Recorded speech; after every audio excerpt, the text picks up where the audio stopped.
அஸ்ஸலாமு அலைக்கும் வரஹ்மத்துல்லாஹி வபரகாத்துஹு.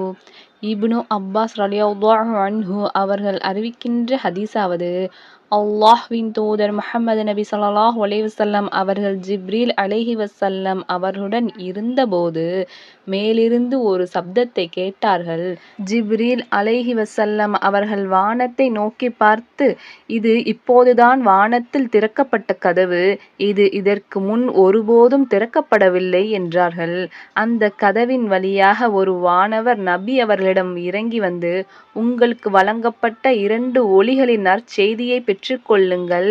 இவை உங்களுக்கு முன் எந்த நபிக்கும் வழங்கப்படவில்லை. அது அல் ஃபாத்திஹா மற்றும் அல் பக்ரா அத்தியாயத்தின் கடைசி வசனங்கள் ஆகும்.